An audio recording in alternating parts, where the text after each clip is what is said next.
Continuamos entonces con la agenda, un diálogo entre amigos. Este diálogo entre amigos sobre los desafíos del sector de la construcción, escenarios políticos y análisis de coyuntura.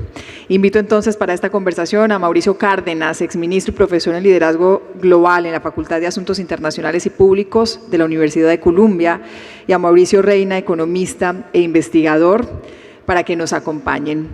Bienvenidos.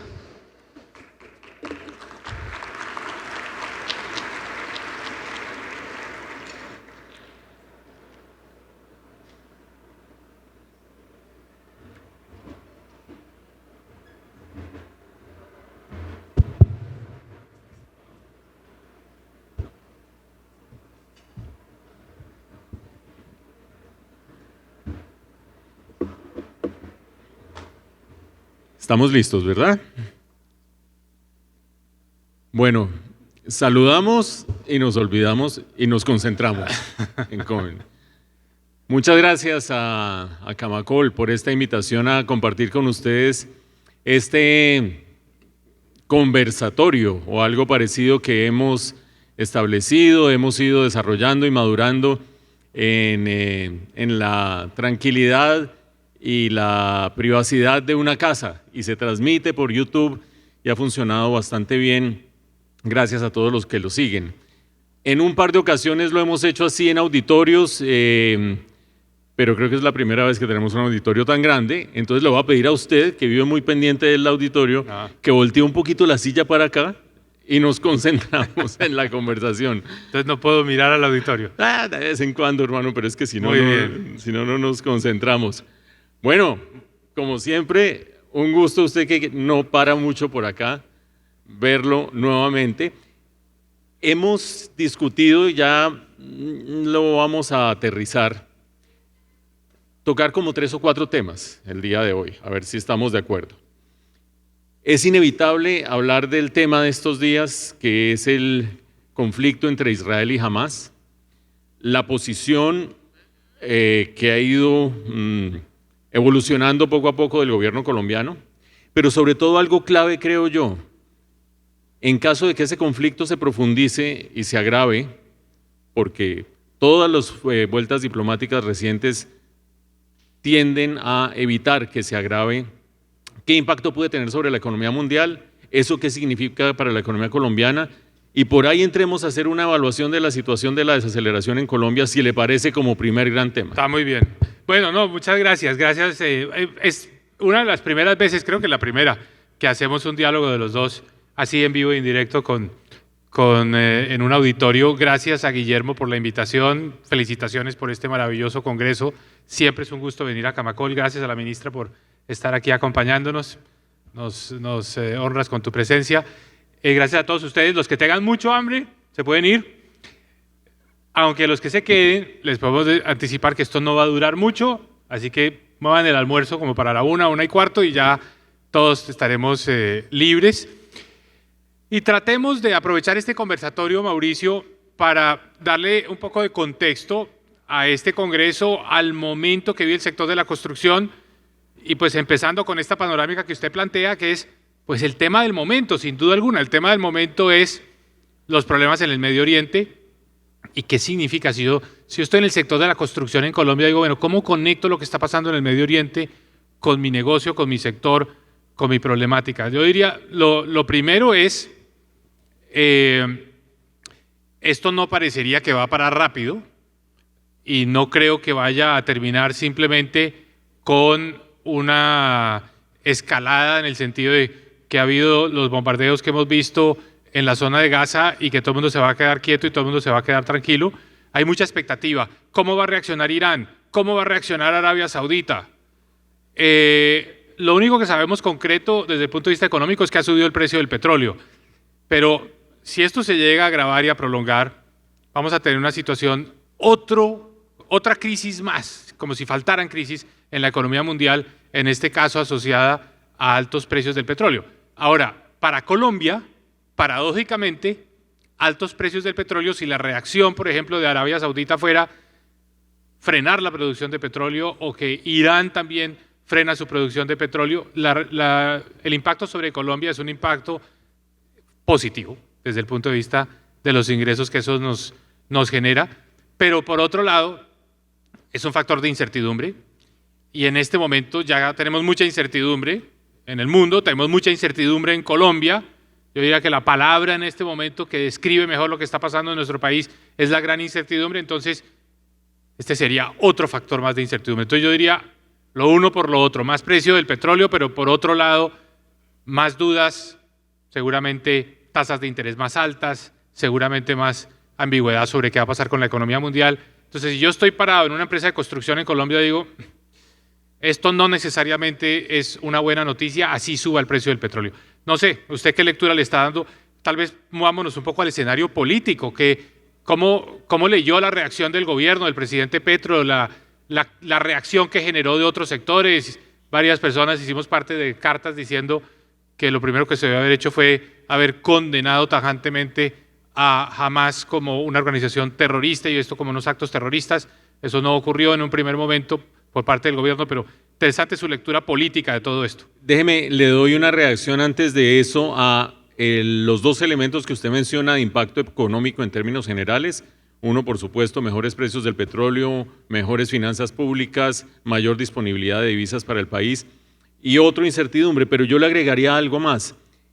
Lo que hemos visto recientemente en la política monetaria de Estados Unidos ha sido un cierto consenso de los actores en que se va a demorar un poco más de lo previsto una reducción de tasas de interés. A eso se agrega la presión inflacionaria que traería un mayor precio del petróleo. No sabemos de qué magnitud puede ser el mayor precio del petróleo, pero en general, garantizado que como vamos, más presiones inflacionarias en todo el mundo, por lo tanto más tardanza en bajar tasas de interés, y ese efecto yo creo que lo tiene en cuenta el Banco de la República también a la larga para tomar decisiones de cómo va a ser la senda de baja de tasas de interés. Más o menos lo que la gente anticipa es reducción en diciembre, nuevamente reducción en los primeros meses del año entrante y hay un ciclo de reducción de tasas del banco. Creo que este hecho no sé si vaya a postergar la decisión de diciembre, pero por lo menos sí pone al banco a pensar, esto no está tan fácil necesariamente. Vamos a hablar en unos minutos del fenómeno del Niño y de las perspectivas que eso trae para la inflación, y por ahí, además de incertidumbre, se puede enredar un poco la inflación. Entonces, como para resumirlo y para ponerlo en el contexto de lo que le interesa a este grupo de empresarios de la construcción, aquí no se pueden hacer cuentas muy optimistas con respecto a la disminución de tasas de interés. Esa es digamos, la triste realidad. Ojalá se pudieran bajar más rápidamente las tasas de interés, pero no va a ocurrir eso porque hay presiones inflacionarias. En el caso de Colombia tenemos presiones inflacionarias que todavía subsisten, entre ellas, por ejemplo, asociadas a servicios públicos, vamos a hablar en un momento, al precio de la gasolina, pero internacionalmente va a haber presiones inflacionarias porque otro conflicto es inflación, otro conflicto es restricciones al comercio, eventualmente restricciones a la oferta de petróleo que acabamos de mencionar. Entonces el Banco de la República va a ser extremadamente cauteloso a la hora de bajar las tasas de interés. Por cierto, en Colombia todavía las expectativas de inflación siguen altas, solo volveríamos a tener la inflación en el rango del 2 al 4% por allá en el segundo semestre del año 2025. Estamos a más de 2 años de ese momento. Con esto es conclusión. La reactivación de este sector, el crecimiento de este sector, no va a venir por cuenta de la política monetaria. Va a venir más por el lado de la política fiscal. O sea, el foco tiene que estar en la política fiscal.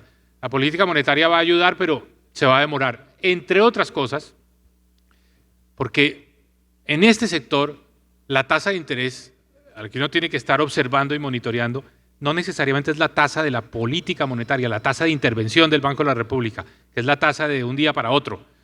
Es la tasa, por el contrario, de los TES a 10 años, porque el crédito hipotecario siempre se referencia a esa tasa. Un banco que dé créditos hipotecarios tiene básicamente la alternativa o comprar TES o dar créditos hipotecarios. Siempre va a estar mirando las tasas de los TES y las tasas de los TES desafortunadamente están muy altas por el tema de incertidumbre, por la prima de riesgo país, porque Colombia es un país que hoy se percibe de más riesgo que hace unos años y por eso tasas de TES a 10% se volvieron la norma. Y eso va a ser la nueva realidad donde ustedes viven. Ustedes viven en ese país donde el crédito a 10 años tiene un piso que que es lo que paga el gobierno, que es 10%. Y de ahí para arriba empezamos a pagar todos los demás colombianos.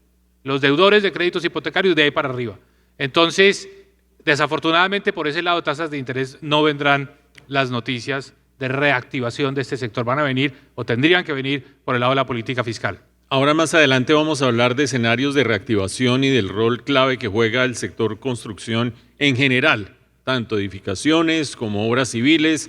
Hay temas distintos e issues distintos en cada uno de los sectores. Probablemente en la tarde la ministra vaya a tener noticias sobre los subsidios para los próximos 4 años y probablemente haya un intercambio de ideas alrededor de eso, sobre el cual pues no podemos opinar todavía. Pero usted me decía que hiciéramos una reflexión sobre la reacción del gobierno. Exacto, la parte política. Sí, a mí me parece que eso ha sido una comedia de equivocaciones. Me parece que uno no puede dictar política exterior a punta de tweets.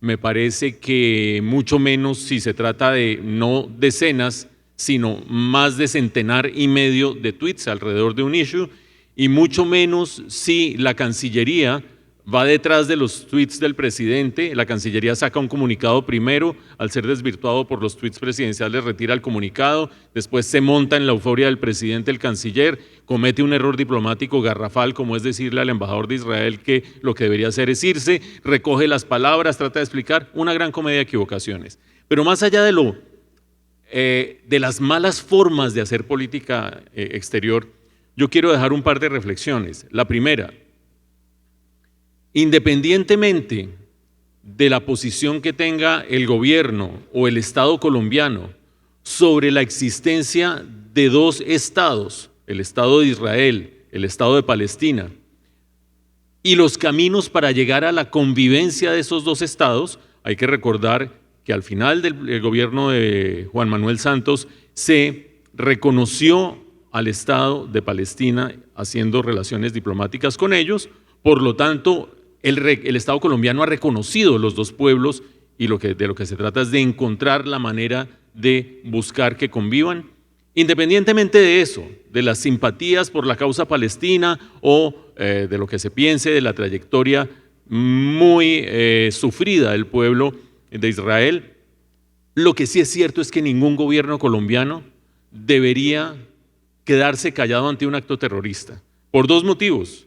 Uno, porque un acto terrorista en sí mismo es execrable, es absolutamente repudiable y rechazable. Pero 2, si hablamos de nuestra propia política interna, un país como Colombia, que ha tenido medio siglo de actores al margen de la ley, recurriendo a todo tipo de actos al margen de la ley, incluidos muchos actos terroristas, no puede quedarse callado ante el terrorismo como un mecanismo para mover causas políticas. Estoy totalmente de acuerdo. O sea, creo que los colombianos en eso tenemos una visión que nos la ha dado nuestra propia experiencia, nuestra vida, nuestra historia. O sea, identificamos claramente qué es terrorismo. Nosotros sabemos qué es terrorismo e inmediatamente lo condenamos. No nos ponemos con reflexiones de cuáles pudieron ser las justificaciones, las causas, cuál es la historia. No, terrorismo es terrorismo.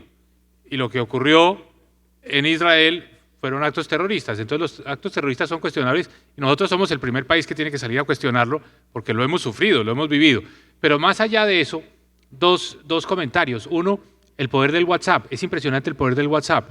Esta semana un grupo de colegas que están en un WhatsApp sugirieron una carta para enviarle al presidente, pues básicamente diciendo que no estábamos de acuerdo ni nos sentíamos bien representados en la reacción del gobierno de Colombia frente a lo que ocurrió en Israel por no haber declarado de manera categórica, contundente, como terrorismo lo que había ocurrido.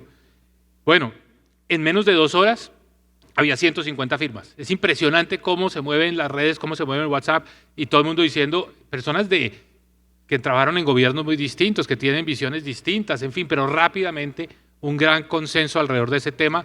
Espero que el presidente Petro haya tomado nota. Lo segundo, que es creo yo que... ¿Me permite hacerle un comentario sobre esa carta de los colegas? Sí. Algunas personas... Ese grupo, que es un grupo de tecnócratas de distintos gobiernos, economistas, abogados, exfuncionarios públicos, exmagistrados incluso, es un grupo que se ha pronunciado sobre 2 o 3 temas a lo largo de este gobierno de igual manera, sí, con una carta, con unas firmas. Esta es la que más impacto ha tenido. Pero en esta ocasión y en otras ocasiones algunos observadores han dicho, claro, los viudos del poder, ahí están tratando de generar un debate donde no lo hay, no perdieron las elecciones. Todo eso es cierto, pero el debate democrático es el debate democrático. Pero sobre todo, la política exterior colombiana se ha caracterizado por ser institucional. Para eso existe una comisión asesora de relaciones exteriores conformado, entre otros, por todos los expresidentes. Para eso existen comisiones y grupos especializados en el Congreso de la República. Para eso se diseñan documentos de política. Si todo eso se hubiera dado en este caso, uno diría, no, pues estos que vayan a llorar ante el muro de los lamentos, para conservar una metáfora histórica. Pero no sucede nada de eso. Se dicta política exterior al calor de unos tweets y un canciller que va 48 horas detrás de esos tweets. En ese contexto, lo mínimo que uno puede hacer es llamar al orden y llamar un poco a la sensatez, y en ese contexto es donde estas cartas adquieren un valor distinto, ¿no le parece? Sí. Bueno, yo le propongo que cambiemos de tema. Yo iba a decir otras cosas, pero no, creo hay dos que... cosas más, hay dos cosas más sobre Hamas. Bueno, Déjeme, entonces dele tranquilo, pero... Déjeme, yo le digo dos cosas más. Sí. Ayer el presidente Petro se reunió por separado con el embajador de Israel y una foto con el canciller, y con el embajador de Palestina y una foto también. Y creo que son buenos mensajes. Yo creo que la vía diplomática es el camino, pero no estoy seguro de que esas fotos vayan a ser el último capítulo de esta historia. En la medida en que el gobierno colombiano no ha condenado los actos terroristas, y en la medida en que sigue en el debate internacional la discusión acerca de que el presidente Petro ha comparado a el pueblo de Israel hoy con su némesis histórico del nazismo, creo que esa ofensa está dada, punto número uno. Y en Estados Unidos esto ha tenido particular eco también. ¿Por qué menciono las dos cosas? Porque Israel es uno de los principales proveedores y cooperantes de la política de seguridad colombiana, de la fuerza pública colombiana, empezando por la aviación, pero siguiendo por muchos otros renglones. Y porque en Estados Unidos, en unas 3 semanas, en el mes de noviembre, se va a hacer un ritual que se hace todos los años, y es volver a votar sobre la ayuda que se le presta a Colombia, se le da a Colombia, que es una ayuda nada despreciable, asciende más o menos a 4 billones de pesos colombianos. Entonces yo creo que en medio de la euforia tuitera, alguien dijo, un momentico, que aquí hay un problema de seguridad y un problema económico que no le podemos cerrar los ojos, y habrá que poner la lupa sobre esos dos frentes. A ver, yo diría, pues entonces si quiere, para darle la última puntada al tema de Israel y de Hamas. El presidente Petro había acumulado un cierto capital político, un cierto prestigio político internacional, yendo a los foros, una persona, digamos, que él estaba siendo invitada a escenarios importantes. Yo creo que él perdió mucho con estas declaraciones, y perdió mucho porque dijo cosas irresponsables. O sea, acusar al Estado de Israel de ser un Estado nazista, pues realmente es algo que no tiene sustento, es muy ofensivo. Y me da la impresión de que el problema que tiene el presidente es que no tiene capacidad de autocrítica, no es capaz de retractarse, no es capaz de decir, bueno, de pronto utilicé el término que no era el correcto y esto hay que matizarlo, porque más bien es el tipo de persona, y esto es, yo diría, un tema ya más de su manera de ser, que trata de profundizar, o sea, no reconocer una pequeña derrota, por pequeña que sea, sino más bien insistir en su punto. Y eso es malo como estrategia de gobierno. Es malo porque en el gobierno no tiene que ser capaz de decir en un momento dado, no, de pronto en esto no tuve la razón, tengo que matizarlo, encontrar el lado. Pero aquí veo una personalidad con muchas limitaciones para ser autocrítico y para reconocer error. Entonces, la pregunta de fondo para nosotros los colombianos es, ¿cuáles son las consecuencias de todo esto? ¿Esto deja secuelas? ¿Esto nos aísla más internacionalmente? Y yo diría, ninguna de las consecuencias es buena. Ninguna es buena.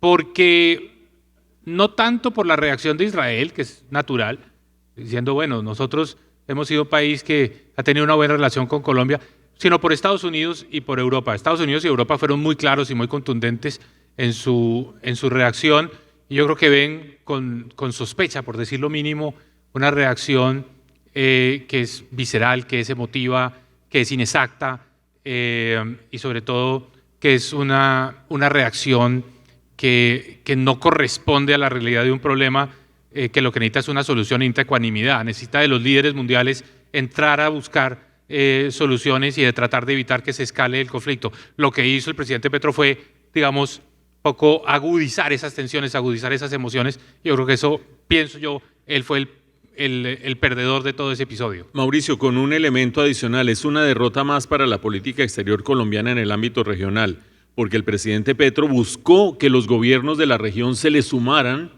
y ningún gobierno, ni Andrés Manuel López Obrador, ni Lula, ni Boric, ni nadie se le sumó en su llamado a tener una posición de defensa a ultranza de la causa palestina en detrimento. ¿Quién se le puede sumar a alguien que declara nazista a una población que le acaban de matar a la población civil, que acaban de asesinar a los niños, que hubo decapitaciones, en fin? Uno no puede decir que ese pueblo que en ese momento está siendo víctima, no puede en ese momento decir es que es un pueblo victimario.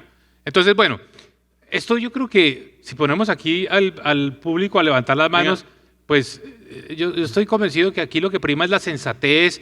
Todos somos personas que seguramente vemos esto con el espíritu de evitar los costos en vidas, como lo hemos vivido todos los colombianos. Queremos evitar el sacrificio de vidas y tomamos una posición siempre más humanitaria, siempre una posición de censurar y cuestionar a los actos terroristas. Pero creo que este episodio le salió mal al presidente Petro. Pero para mí lo más preocupante es lo que refleja en términos de la personalidad del presidente, y es la limitadísima capacidad de tratar de enderezar un problema una vez que se ha creado. Pienso que él prefiere siempre agudizarlo y profundizarlo. Y eso es mal presagio para lo que viene, porque lo que viene en materia económica en Colombia en los próximos meses y años probablemente van a ser unas situaciones más tensas. Entonces necesitamos mucha ecuanimidad, mucha cabeza fría, mucha capacidad de reversar, de corregir, de rectificar, de decir, por ejemplo, mire, yo no estaba totalmente convencido con el modelo de participaciones público-privadas en infraestructura. Este es un tema que ideológicamente al que siempre me opuse, pero dadas las circunstancias, dada la necesidad de la economía colombiana, dado que tenemos que reactivar este país, vamos a tener que volver a impulsar este tema de asociaciones público-privadas. No esperemos eso del presidente, precisamente por esa limitadísima capacidad de autocrítica. Bueno, vamos a pasar a la siguiente sección, si le parece, haciendo una aclaración. Yo decía hace un momento que es una derrota más de la política exterior del país en el ámbito regional y la gente dirá, ¿y cuál era la otra? Cuando Gustavo Petro fue a Brasil hace 3 meses a tratar de que hubiera apoyo regional para su política de abandono de los combustibles fósiles y nadie, empezando por Lula da Silva, le copió. Le sacaron el párrafo de la declaración colectiva. Eso lo que demuestra es que esas posiciones radicales sin capacidad de transacción, sin capacidad de construcción colectiva, no terminan prosperando en todo caso. Pero le propongo que hablemos un poquito de transición energética, o si quiere el titular más llamativo, apagón o no apagón. ¿Quiere arrancar? Está bien, sí, me parece bien. Hablemos de eso, que es como otro tema que ha generado mucha controversia. Otra carta, por cierto, otra carta de exministros. Hay un problema, y el problema es meteorológico. O sea, hay un problema de que no sabemos el Niño cuánto va a durar, si se va a alargar hasta mediados del año entrante, si va a ser, digamos, grave, menos grave. Pero el hecho real y concreto es que los embalses están bajando y ha subido el precio de la energía en la bolsa. Eso es lo concreto. Hemos tenido días con precios de más de 1.000 pesos por kilovatio hora, que es un precio muy alto para nuestros estándares. Nosotros hemos estado siempre por el lado de 400, incluso hemos tenido 300 pesos. Entonces, aquí hay un problema porque coincide con otro, y es la situación financiera de las empresas distribuidoras. Aquí en la costa, en particular, pero en todo el país. Como las empresas no subieron durante la pandemia las tarifas del servicio de energía eléctrica, entonces se acumuló una deuda de los hogares con las empresas. Y esa deuda está pesando y está llegando al punto donde no le deja a las empresas tener la capacidad y la liquidez para comprar la energía que necesitan para suministrar. Entonces viene el problema de cómo resolver esa situación financiera de las empresas. El gobierno obviamente dice, no quiero que suban las tarifas, entonces lo que hay es que darle un financiamiento a través de Findeter a las empresas distribuidoras. pero es insuficiente, porque se está ofreciendo una línea de 1 billón de pesos. Entonces estamos atrapados en una situación que volvamos un poco a la forma de gobernar. Lo que necesita es cabeza fría y decir, bueno, las tarifas se congelaron por el tema de la pandemia, vamos a tener que recuperar eso de una manera gradual, como se ha hecho con el precio de la gasolina, hay que ponerle ese tipo de pragmatismo, hay que darle un crédito, no es de 1 billón de pesos, va a ser más, y hay que hacer otra cosa. Hay que tener listas las plantas térmicas, porque en cualquier momento van a necesitar que se prendan, y eso va a significar un aumento del costo, porque vale más generar esa energía térmica. Entonces, el gobierno tiene que estar dispuesto a asumir esa realidad. Entonces, esto hay que manejarlo con pragmatismo. Pero, ¿cuál es la reacción del gobierno ante un problema que un presidente lo que tiene que decir es hablarle al país y decirle, tengo que hacer esta disección del problema financiero, meteorológico, tarifas? Esto se tiene que resolver de esta manera. ¿Cuál es la reacción del gobierno? ¿El gobierno qué ha dicho? Este es el problema del modelo neoliberal. O sea, como si el niño fuera un problema neoliberal, como si la situación de que las tarifas no subieron en la pandemia fuera un problema neoliberal. Entonces, así no se resuelven los problemas, no se resuelven buscando culpables que tienen más bien un tinte ideológico. Esto se resuelve diciendo, bueno, vamos a buscar esta fórmula, una fórmula que mezcle, digamos, diferentes elementos de tarifas, de financiamiento, etcétera. Y vamos a tener que prepararnos para ese mal escenario eventual de un niño que se alargue. ¿Y qué significa esto? Pues vamos a tener que poner a marchar a las termoeléctricas y seguramente vamos a tener que asumir todos los colombianos, desafortunadamente, unas mayores tarifas. Esa es la forma de evitar una crisis, un racionamiento. Eso es lo que queremos evitar todos. Pero que hoy hay una probabilidad de un racionamiento, la hay. Lo que hay es que asegurarse que eso no ocurra, pero eso no es a punta de titulares, eso no es a punta de echarle la culpa a un modelo, a una cosa tan abstracta como que es el modelo neoliberal. No, eso es cuestión de sentarse a tomar decisiones y comunicárselas al país. Mauricio, 2 reacciones sobre eso. Primero, ¿es cierto que la punta del iceberg es un problema financiero generado por la opción tarifaria? Es decir, por no haber subido tarifas de la energía durante la pandemia, como usted dijo, con la promesa de que subirían después y ahora no suben tampoco, lo que tiene pasando aceite a empresas comercializadoras y por esa vía a todo el sistema interconectado. Solo para darle una proporción a lo que usted decía, si los créditos de Findeter pueden ser de 1 billón de pesos, el hueco es de 5 billones de pesos al día de hoy y puede terminar siendo de 6 billones de pesos, o sea que es insuficiente. Uno, el problema financiero. Otro, el que no manejamos, pero que viene creciendo. La NOAA dice, cada día va aumentando la probabilidad de que el niño sea severo y se calcula que puede durar hasta 12 meses más de lo que se había previsto originalmente, hasta final del año 2024. Pero hay un elemento adicional que a mí me parece muy delicado, y es que de la capacidad de generación que se preveía que debía haber entrado para este año, en los últimos 4 años, ha entrado menos de la 1/4 parte. 2 de las 8 turbinas de Hidroituango, otros proyectos que se han atrasado, los proyectos de energías alternativas en La Guajira también demorados. Es decir, no estamos hablando solo de un problema financiero que se arregle con crédito, estamos hablando de un tema de inversión, celeridad de los proyectos, claridad en las reglas del juego. Y esa claridad en las reglas del juego amerita 2 reflexiones.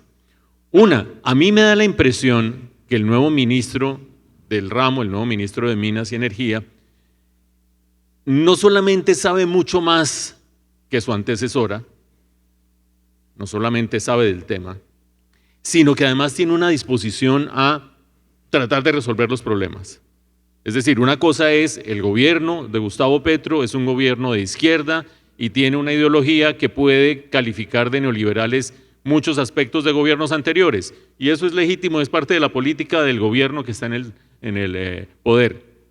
Pero creo yo que los responsables de las carteras tienen un día a día que tienen que enfrentar, tienen unos problemas que resolver, y en parte habrá una retórica consistente con la ideología del gobierno, pero en parte también hay que buscar soluciones. A mí me parece que el ministro está buscando soluciones, y eso no es una palabra al aire, eso es un tema que quizás recojamos en 15 minutos cuando hablemos un poco de lo interesante que va a estar el cierre de este foro para este sector. Sí, para hablar del tema de la construcción. Porque hay problemas cotidianos que hay que resolver. Sí, a ver, yo sobre este tema, para decir lo último, que puedo aportar a esta situación del fantasma de un racionamiento, es que, a ver, y conecta un poco con lo de Hamas y lo de la vivienda después.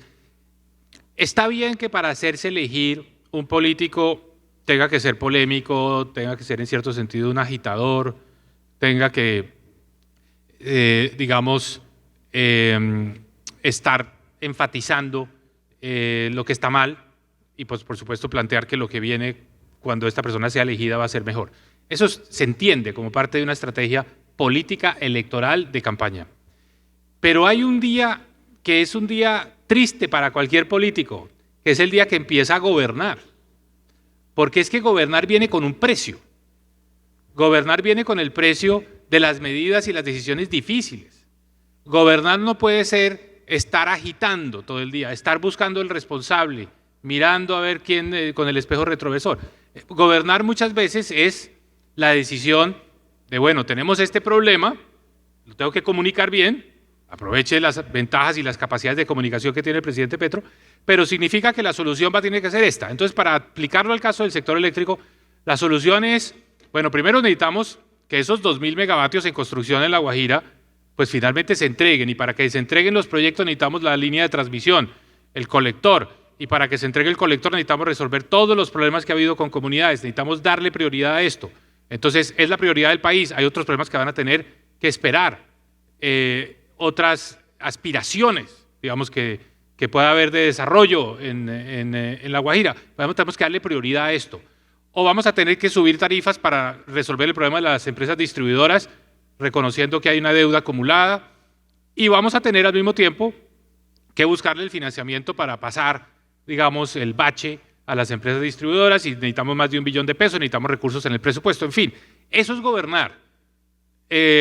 Gobernar no puede ser, oye, aquí hay un problema muy grande y este problema es producto de un mal modelo, es producto del pasado, es producto del neoliberalismo, eso no puede ser. Entonces, ¿cuándo vamos a ver que el presidente Petro haga ese cambio, ¿no?, de ese paso?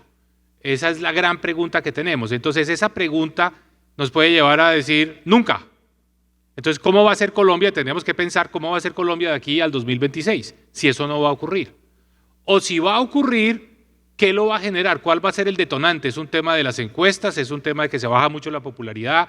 ¿Es un tema de que la situación económica se deteriora? Y eso va a llevar al presidente a tomar unas posiciones más, digamos, más pragmáticas, más moderadas, más de buscar la solución a los problemas y no necesariamente la agitación. Esas son preguntas frente a las cuales no hay una respuesta, pero creo yo que están todas enmarcadas en ese mismo contexto. Pero ¿cuáles son sus respuestas hipotéticas? No, mis respuestas hipotéticas es que nada va a cambiar mucho.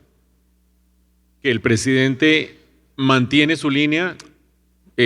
Mantiene su línea, que va a haber Mejor dicho, nosotros en nuestras conversaciones previas hemos usado una palabra a la que queremos darle contexto, pero es muy elocuente: radicalización. Sí, a ver, usted habló del ministro de Minas, y estoy de acuerdo, sabe del tema, es una persona que se le nota, que tiene ese conocimiento. Entonces yo diría que aquí la clave va a ser, es un modelo un poco distinto a lo que hemos estado acostumbrados los colombianos, que los ministros hagan todo lo que puedan sin necesariamente despertar la atención, el involucramiento y el interés del presidente. Esa es la clave. Que los ministros hagan su tarea, ¿no? Porque problema que sea grande, que le llegue al buzón de entrada del presidente, problema que se puede enredar. Entonces los ministros tienen una tarea dificilísima y es admirable, es muy difícil ser ministro, pero tienen que capotear esa realidad y capotear un gobierno que no tiene mucha disciplina, que no tiene mucho método. Entonces es el momento el momento en el que más necesita el país los ministros, pongámoslo así. Totalmente de acuerdo, algo que parecía no ser así al comienzo del gobierno, porque un gobierno con un presidente tan fuerte políticamente, tan fuerte en su personalidad y en su carácter, pues parecía que necesitaba unos ejecutores de ideas, pero en medio de esa personalidad compleja que tiene el presidente, creo que ya las distintas carteras, habrá que ver qué piensa cada uno de los ministros y las ministras, tienen que agarrar sus riendas y empujar su cartera por su cuenta. Sí. porque no hay de otra manera, digamos. Por supuesto, unos lineamientos básicos, hay una afinidad ideológica, hay unos propósitos, pero a medida que van pasando los meses, también para cada ministro o cada ministra va pasando el tiempo diciendo, bueno, ¿qué es lo que hay que hacer aquí? ¿Cómo son las cosas? Creo que cada cual a su manera, insisto, no queremos meternos en lo que va a decir la ministra al final del evento, pero creo que cada cual está haciendo lo que corresponde en su propia cartera, ya más o menos conociendo el terreno y el entorno. Pero le voy a poner la ñapa a esa apreciación. A ver. Mensaje para los ministros y ministras. Hágale. Que si haciendo la tarea resulta que pierde el puesto, el país siempre se lo va a reconocer. ¿No?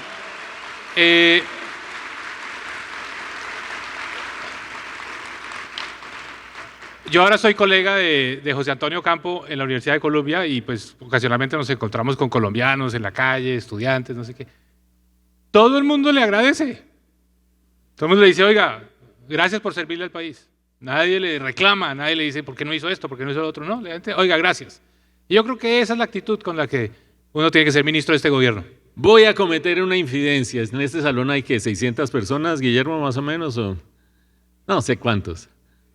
Bueno, la ministra tiene buen semblante en este momento. Tiene buen semblante. Que allá estarán diciendo, debe estar. Hágale, ministra, hágale. Bueno, ¿y qué va a pasar con las elecciones regionales y la gobernabilidad?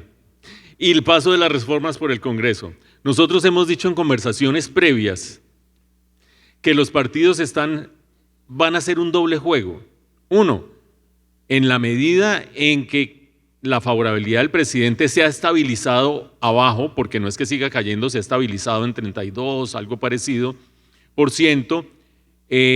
muchos políticos regionales sacan su propia agenda, las principales ciudades del país, con un gran signo de interrogación en la ciudad de Cali, están mostrando un cambio del péndulo y parecería que muchos políticos regionales dicen, ahora yo juego para el otro lado. Pero, y en esto le quiero preguntar a usted que tiene harta experiencia en esto, pasadas las elecciones, dos preguntas. ¿Qué cree que va a pasar con las elecciones regionales? Y segundo, pasadas las elecciones, los políticos vuelven como el buen hijo a casa a pedir presupuestos, subdirecciones de institutos, etcétera, etcétera.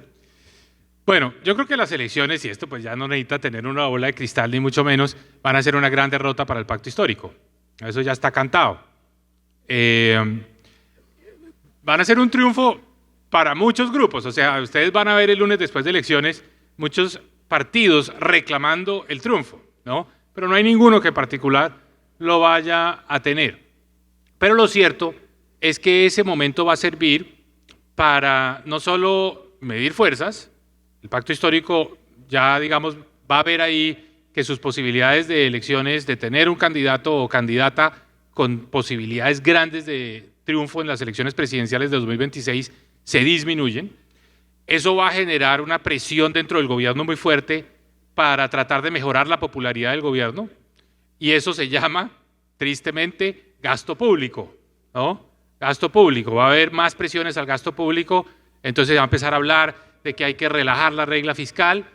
Eso pueden ser buenas noticias, digo, esto de más gasto público es una mala noticia en general para el país, un país que ya tiene mucha deuda, un país que tiene que más bien bajar el déficit fiscal, pero para este sector no necesariamente son malas noticias. ¿Por qué? Porque cuando se trata de reactivar la economía, pocos sectores ofrecen oportunidades tan inmediatas, tan efectivas, tan rápidas como este. Entonces, un gobierno que empieza a perder o que sigue perdiendo popularidad, que ve que se le escapa la posibilidad de tener oportunidades en el 2026, va a tratar de inyectarle recursos a la economía y a este sector le va a llegar eso. Espero que también un poco al sector de la infraestructura, que son los dos sectores que pueden moverse más rápidamente. En el escenario político, los congresistas van a jugar con cierta ambigüedad, porque mantienen una relación fuerte con los nuevos alcaldes y gobernadores recién elegidos, y los alcaldes y gobernadores pueden apoyar a los grupos, digamos, a los congresistas que están en esos partidos, pero en todo caso los congresistas van a querer tener cierta cercanía con algunos sectores del gobierno nacional, porque la política en Colombia apunta en esa dirección, a tener cercanía a la burocracia, a tener cercanía a los proyectos de inversión. Entonces vamos a ver una cierta ambigüedad. ¿En qué se traduce esa ambigüedad? En que hay algunas cosas que se aprueban, otras cosas que no se aprueban. Es una negociación larga, intensa. No va a haber una gran ola de reformas, que entonces salen en bloque todas las reformas, sino van a ser unas cosas más con cuentagotas. Yo anticipo que la reforma pensional, por ejemplo, va a ser aprobada. Anticipo que la reforma laboral puede tener un poco más de dificultades, la reforma a la salud no como se piensa y no como sale, digamos, de la Cámara de Representantes. Veo muy difícil la ley de servicios públicos, de la que se ha hablado, de pronto la ley de educación superior sí. En fin, va a ser un proceso lento, como ha sido hasta ahora, muy moderado, muy de grises, no de una gran agenda que el gobierno logró impulsar y sacar adelante sus reformas. Eso para los colombianos es una buena noticia. Es una buena noticia que no vayan a salir todas esas reformas a la carrera. Entonces, yo creo que vamos a ver un escenario político de velocidad lenta y cosas muy puntuales. Insisto, la reforma pensional probablemente la que genera más respaldo, y en la reforma a la salud saldrá algo. Yo sigo en la tesis de que la reforma a la salud, el día que se apruebe, si se aprueba en la plenaria del Senado de la República, no va a acabar con las EPS. No va a haber un momento político para hacerlo. El Senado no lo va a hacer, y sobre todo después de la derrota electoral de Pacto Histórico en las elecciones. Esa es mi impresión de lo que viene en la política. Y por último, pasadas estas elecciones, esto va a sonar raro, pero es cierto. Pasadas estas elecciones, arrancan las elecciones presidenciales de 2026. Se van a adelantar las elecciones presidenciales de 2026. ¿Por qué? Porque el país va a empezar a necesitar, eso no es un tema de que haya aspiraciones y candidatos y que quieren ser presidentes, no. Esto es, el país empieza a necesitar como un norte, hacia dónde vamos, qué viene después. Y ese vacío lo van a tratar de llenar, digamos, los posibles candidatos para el 2026. El 2024 va a empezar rápido, temprano. Ustedes van a empezar a oír que varias personas dicen: nos vamos de gira por el país, vamos a visitar el país, vamos a oír lo que está pensando el país, el sentimiento de los colombianos, en fin. Ese es el adelanto de las elecciones presidenciales del 2026, y empieza a haber, digamos, como otros referentes en la opinión pública distintos del presidente Petro. Entre otras cosas, porque hasta el momento la oposición ha carecido de grandes figuras, en gran medida porque los partidos, en medio de su indefinición, algunos que hacían parte de la coalición de gobierno, que después pasaron a ser independientes, que necesitan del presupuesto público, pero también se la están jugando en las elecciones, no son el mecanismo para generar esa clase de oposición, digamos, consistente, menos en un país tan caudillista como Colombia. Pero ahora van a quedar libres unos taxis, van a quedar libres unas personas que salen de los mandatos regionales, que terminan su mandato regional, se irán a estudiar afuera durante 6 meses, 8 meses o qué sé yo, y llegan con todo a entrar en campaña. Yo sé en quién está pensando usted, pero no le voy a decir quién es. 2 reflexiones adicionales sobre lo que usted decía. Una, el gasto público y el rol del gasto público de aquí en adelante. Yo quiero que no dejemos pasar algo que sucedió esta semana, y es la aprobación del presupuesto para el año entrante, el presupuesto más alto de la historia, y con un incremento sustancial del gasto público. Entre otras, Mauricio, cuando uno mira el gasto público como porcentaje del PIB, participación del gobierno en la economía, cuando arranca el gobierno Petro y cuando termina el gobierno Petro, según el plan fiscal de mediano plazo, termina aumentando más de 3,5 puntos del PIB la participación del gasto público en la economía. Eso es muy significativo, eso es una gran transformación, para bien o para mal, dependiendo de la posición de cada cual, pero es una gran transformación. Y allí entra a jugar un rol muy importante una consideración del Comité de la Regla Fiscal, una institución que hay que defender a toda costa, una institución técnica, independiente, idónea, que le pone el ojo a las finanzas públicas de hoy y las proyecciones. El Comité de la Regla Fiscal dice: algunas de las proyecciones de gasto del gobierno están financiadas con fuentes o que no son estables hacia adelante, son de una sola vez, o que no están garantizadas. Por ejemplo, triunfos de los litigios que tiene el Estado colombiano internacionalmente. Y eso es muy delicado, porque usted estaba diciendo, la financiación en Colombia depende, entre otras cosas, de la tasa a la cual el país puede endeudarse internacionalmente. Y si nosotros nos descuadramos fiscalmente, hay dos grandes implicaciones para este salón. Una, todo el sistema financiero corre con un sobrecosto porque se vuelve más costosa Colombia en los mercados financieros internacionales. Pero dos, y muy importante, cualquier ajuste del presupuesto en el año entrante o en los 2 años posteriores puede terminar restringiendo el margen de maniobra de un sector como estos. Insisto, no sé la ministra qué anuncios nos va a hacer en la tarde, pero yo supongo que ese ritmo de 50.000 subsidios anuales para completar 200.000, incluido en plan de desarrollo, creo que es algo muy importante y que constituye casi que un hito desde el punto de vista de proyección del sector, tiene ese signo, no sé si llamarlo de interrogación, pero por lo menos de inquietud, y es sostenibilidad fiscal hacia adelante. Esa sostenibilidad fiscal, sí. Usted que ha manejado la chequera, ¿qué opina? No, a ver, los temas fiscales a nadie le interesan. Esos son temas muy áridos, pero para traducirlo en términos de algo que es relevante para este sector, las noticias que van a venir en el frente fiscal no son buenas. Y no son buenas por diversas razones. Una primera que va a aparecer en el 2024 es, oiga, los ingresos que se proyectaron en el presupuesto para el 2024 estaban sobreestimados. No va a llegar tanta plata. Eso quiere decir que el hueco va a ser más grande. ¿Por qué? Porque se hicieron unos supuestos de que la DIAN iba a recaudar, pues primero que iba a ser más efectiva la lucha contra la evasión, pero sobre todo que iba a recaudar unas platas de los litigios que están vigentes frente a la DIAN. Eso probablemente no se va a dar. Entonces la primera noticia es, no se recaudó todo lo que se pensaba.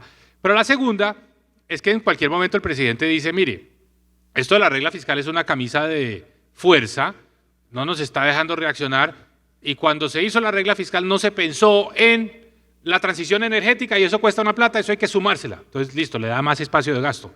O no se pensó en la paz total y la paz total cuesta una plata, hay que sumarla. O no se pensó en que la situación económica global iba a ser tan mala y necesitamos dar una respuesta más contundente a la desaceleración global. Cualquier razón, el hecho es más gasto, menos ingresos, más déficit.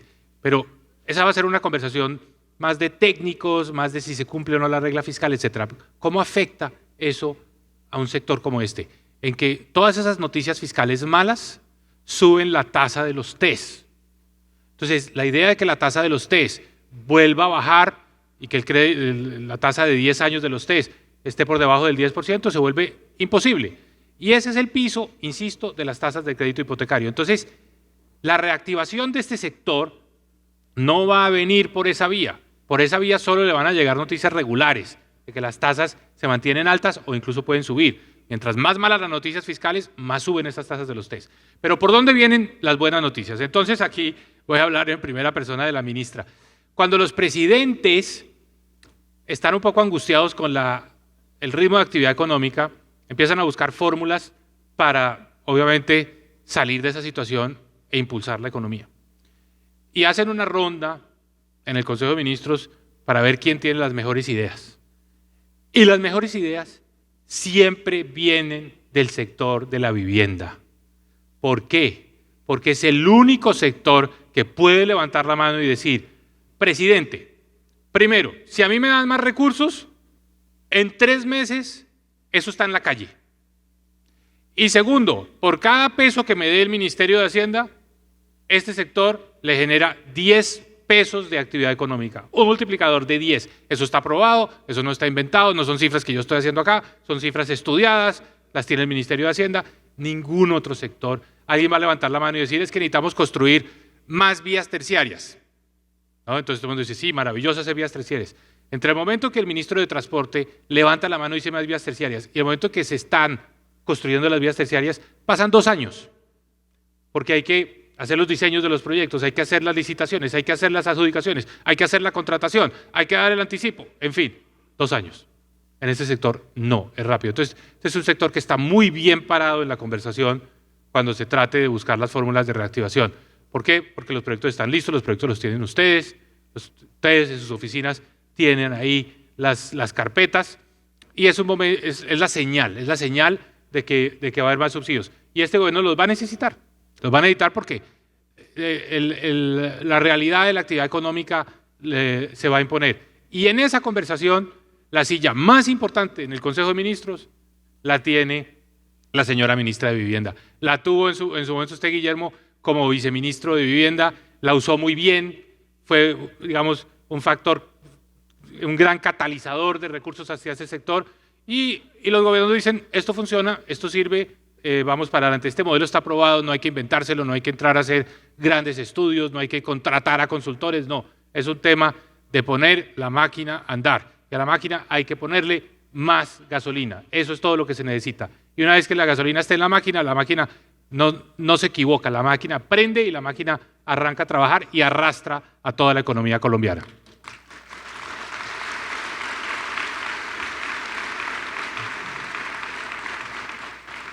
Mauricio, una consideración sobre lo que usted acaba de decir. Nosotros en conversaciones anteriores hemos destacado no solamente el sector de la vivienda como uno de los posibles salvavidas del ritmo de crecimiento económico en medio de esta significativa desaceleración, sino también el de obras civiles. Permítame hacer un paralelo para dejar una idea y una reflexión aquí. Se habló de las vías terciarias, pero en el sector de las obras civiles hay una situación que tiene un alto potencial de conflicto si uno lo ve desde el punto de vista ideológico. Y es que está el tema de las concesiones.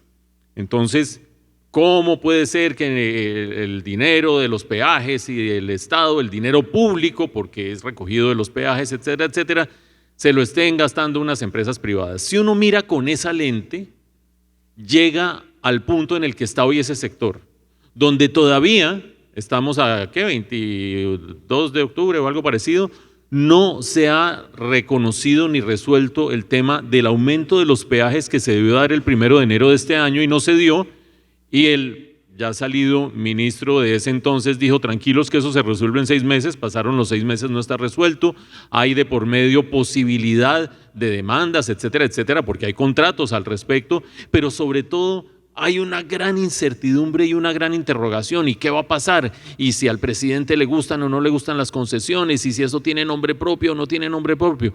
Creo que tienen un problema ideológico encima que permea la praxis del sector. Salvo que ustedes me corrijan al final del día de hoy y estaré muy atento a ver las memorias del día y de los cierres.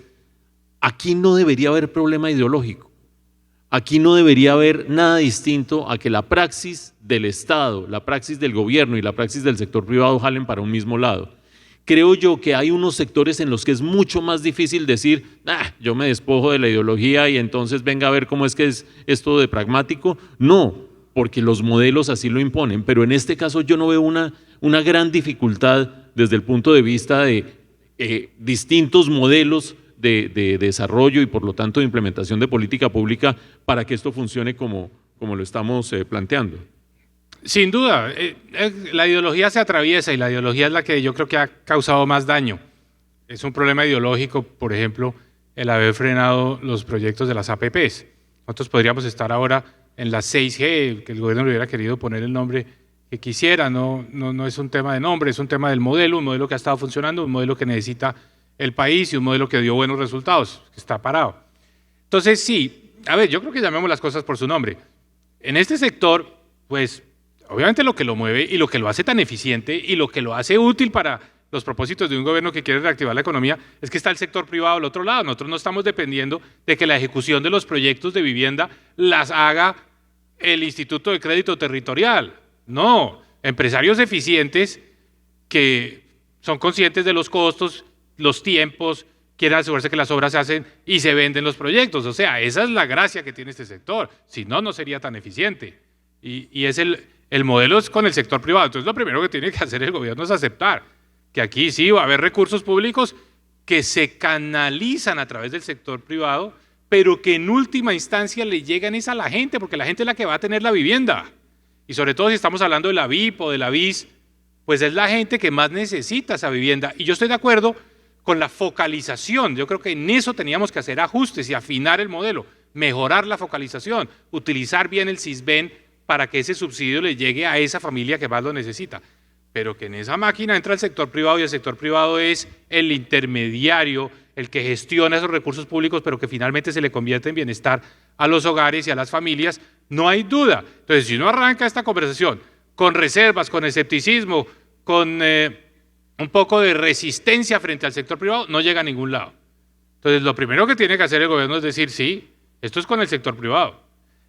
Pero le damos un argumento más al gobierno para que se quite esa prevención. Este es un sector privado dominado por empresas pequeñas y medianas. Claro, también hay grandes jugadores, pero este es un sector donde hay miles de empresas en Colombia. Hay muchas empresas. Entonces, esto no es un tema de la concentración, de que el Estado, un poco para ponerlo en los términos de lo que creo yo que ideológicamente le cuesta más trabajo al presidente Petro. Esto no es un sector donde se vaya a concentrar la propiedad o se vaya a concentrar el ingreso, la riqueza de Colombia. No, este es un sector que reparte, que distribuye. Este es un sector que le da juego a muchas empresas, a muchas familias. Entonces, esos son los atributos que hay que poner sobre la mesa para que esa ideología que está prevenida, que sea el sector privado el que intermedia, pues sea una ideología que rápidamente el gobierno, digamos, rechaza y que el gobierno finalmente esté más en línea con que este es un modelo que funciona. ¿Por qué? Insisto, porque son muchísimas empresas en Colombia y aquí no está la concentración del capital de Colombia. Aquí está más bien la movilidad social de Colombia, el pequeño empresario que empezó en el sector de la construcción haciendo un edificio de 4 pisos y que hoy está haciendo 2 torres. Esa es la movilidad social de Colombia. Eso es lo que hay que apoyar, ¿no? Si el gobierno realmente cree en eso, esta es la manera de hacerlo. Entonces, ojalá que la ministra sea muy efectiva en convencer al presidente de que le quite la ideología.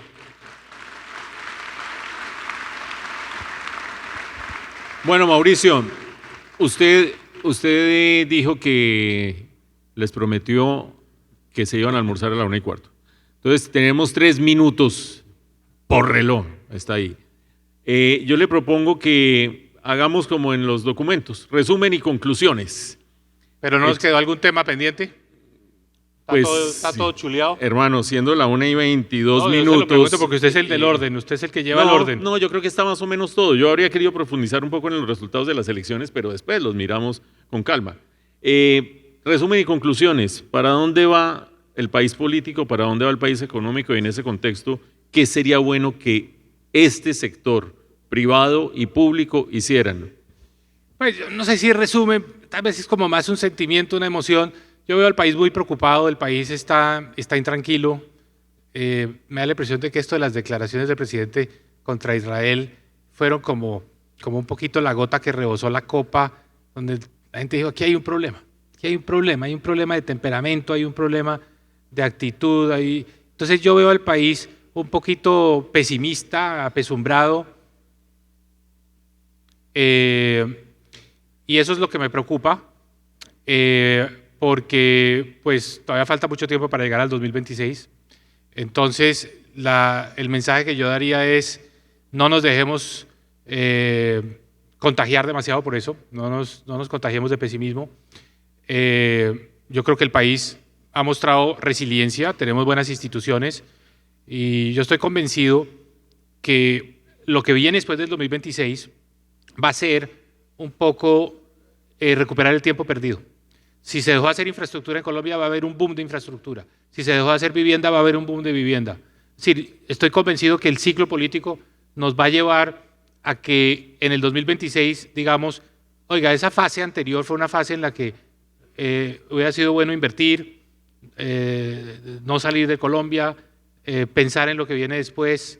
Yo creo que pongámosle un poquito ese optimismo, porque yo interpreto al país como un país preocupado hoy, pero un país que al mismo tiempo, viéndolo con cierta, digamos, objetividad e imparcialidad, un país que está listo para en el 2026 retomar muchos de los temas de la agenda en la que veníamos trabajando y que se ha parado. Pero de aquí al 2026 faltan 3 años, hermano. ¿Qué Pues sí. hacemos? Pero venga, yo le doy mis conclusiones entonces. Toca aguantar, pero no quedarse quietos. Venga, O sea, yo le doy mis conclusiones de lo que dele. veo yo que hemos dicho. Número 1, el ciclo de desaceleración de la economía colombiana le falta, y le falta porque no se puede contar con una política monetaria muy laxa, porque hay amenazas frente a la inflación en el horizonte, empezando por el fenómeno del Niño, pero siguiendo porque la incertidumbre internacional, si uno la jala y la trae al ámbito económico, es probabilidad de mayor inflación. Por lo tanto, ese ciclo de desaceleración dura y se profundiza. Punto número 2, la buena noticia.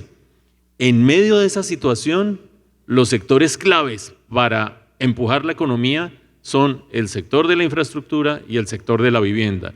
El sector de la infraestructura está contaminado por discusiones ideológicas. El llamado es a que este sector no se contamine por esas discusiones y haya cooperación público-privada. ¿Para qué? Para algo que nos conviene a todos, al sector, al formulador de la política pública, al sector privado y a la economía, y es que haya resultados en estos próximos años.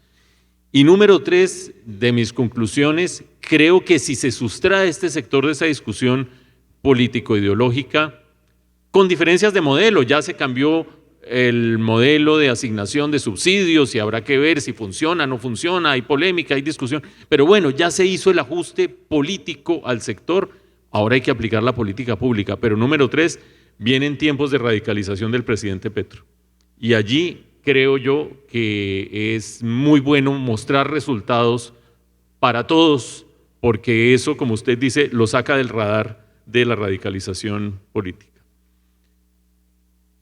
Bueno, ¿almuerzo o qué? Muchas gracias.